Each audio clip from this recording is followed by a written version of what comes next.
En Europe de l'Est, il y avait un jeune paysan juif qui avait une très grosse dette vis-à-vis du seigneur local qui lui avait loué une maison. Et il avait une très grosse dette. Pour une raison quelconque, il n'arrivait pas à payer ses loyers et la dette s'est accumulée. Et son propriétaire, ce seigneur local, il lui a fait savoir que s'il payait pas le premier jour de Chol Hamoed Pessah, il allait s'occuper de lui. Et à l'époque, ils avaient droit de vie ou de mort, hein. Il se faisait pas tellement de soucis pour la vie d'un juif, hein. Il était très très embêté. Et donc il décide d'aller voir le Ohev Israël Mehavta. C'était un très grand admor, très grand rabbi, qui vivait pas très loin de la ville où il était lui. Et donc il se met à marcher un vendredi matin. Il dit: je vais aller voir le rabbi et je vais passer Shabbat là-bas. Et je vais lui exposer mon problème. Je sais pas comment régler ça. C'est très grave. Et donc il arrive. Seulement comme il n'avait pas d'argent, il prend pas une charrette. Il y va à pied. Et il y avait de la boue, il y avait de la pluie. Et il arrive chez le rabbi Erev Shabbat. Les Gabaïm lui disent: tu peux pas rentrer comme ça chez le rabbi. Regarde tes pieds, ils sont pleins de boue. Regarde, tu es sale. Tu peux pas rentrer comme ça chez le rabbi, ça se fait pas. Tu attendras la sortie de Shabbat. Non, lui, il avait prévu le coup, qu'il allait passer Shabbat là-bas. Il s'installe, il passe Shabbat chez des gens qu'il connaissait. Et il va à la dracha du Shabbat Agadol du rabbi de Hapta. Et pendant la Shabbat, la dracha, le rabbi parle, la Rod Pessah, et lui comprend rien. Il connaît pas grand-chose, il a pas beaucoup étudié. Mais il a une émunat rachamim, une confiance en Hachem extraordinaire. Ce qu'il sait, il le fait. Et à un moment donné, le rabbi d'Apta, il se met à parler maintenant de la Gada de Pessah. Après avoir dit beaucoup dans la Chod Pessah, dans la dracha de Shabbat Agadol, il se met à leur parler de la Gada de Pessah. Et il leur dit: voilà, dans la Gada de Pessah, il y a marqué Vaïtsaakou, Hachem. Les Juifs, quand ils étaient en Égypte, ils ont crié vers Hachem. C'est un moment de la Gada de Pessah, un passage que l'on lit. À ce moment-là, vous pouvez prier. Si vous avez un problème de parnassa, pour toutes sortes de problèmes, si vous avez peur de vous retrouver en prison, si vous voulez sortir de prison, c'est une ségoula extraordinaire. Pas seulement sur ce qu'on a dit, sur toutes sortes de problèmes.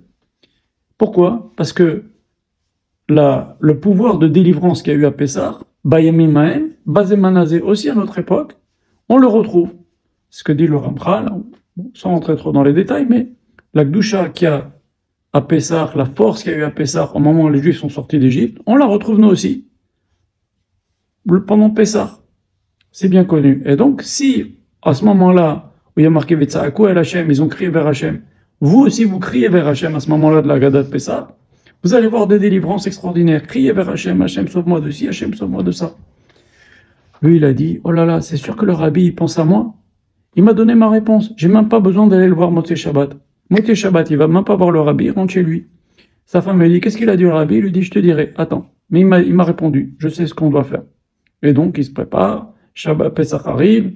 Ils font le seder, ils sont seuls. Et au moment où on lit dans la Gada de Pessah, Vitsaakou el Hachem, ils ont crié vers Hachem. Vitsaakou el Hachem, ils ont crié vers Hachem. Il dit à sa femme: maintenant, on doit crier vers Hachem. Il faut crier. Et ils se sont mis à prier, Hachem, mais non, mais ils savaient pas qu'on s'arrêtait. Et ils prient, Hachem, mais non, on a peur, on va se faire, il peut nous punir, il peut nous faire du mal, on a des dettes, comment on va faire? Et d'un seul coup, ils entendent quelqu'un qui frappe à la porte. C'est une histoire vraie, hein. Ils entendent quelqu'un qui frappe à la porte.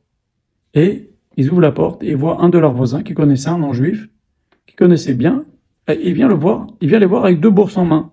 Il leur dit: écoutez, j'ai fait une grosse bêtise aujourd'hui, je me suis saoulé, j'ai bu, ma femme m'a énervé, et je l'ai frappée 3 fois, j'étais sous, et elle est morte. Et la police va m'attraper, ils vont me tuer. Écoutez, je me sauve, je suis obligé de me sauver, mais ça, c'est toute ma richesse, elle est dans ces 2 sacs. Un sac, je vous le donne, et un deuxième sac, et je vous demande de me garder le 2e sac. Ce sera votre récompense. Si dans un an, je ne suis pas revenu, c'est que je serai mort. Vous pouvez même disposer du 2e sac, vous avez toujours été correct et gentil avec moi. Et le type, il se sauve. Et se retrouve donc avec les 2 sacs. Le premier sac, Chol Hamoed Pessah, ils donnent au seigneur local, et comme ça, ils ont remboursé leurs dettes. Et je connais pas, l'histoire ne raconte pas ce qui s'est passé pour le 2e sac. Voilà. Comme quoi, il y a un passage dans la Gada de Pessah, pour chacun d'entre nous, dans lequel il est bon de s'arrêter une seconde pendant la Gada de Pessah et de prier à Kadosh Baruch Hu, de dire: Hachem, sauve-nous pour ci, sauve-nous pour ça. D'ici là, j'espère que les otages seront libérés, mais s'ils ne sont pas libérés, sauve nos otages, sauve nos soldats, sauve Am Israël, sauve telle famille, sauve les gens qu'on connaît qui sont malades, les gens qui ne sont pas mariés. Sauve-nous pour ci, pour ça, pour tout ce que vous avez, vous priez Hachem à ce moment-là, c'est dans la Gada de Pessah. Voilà, je vais mettre la photo, à quel endroit ça se trouve dans la Gada de Pessah. Hachem Yimachem.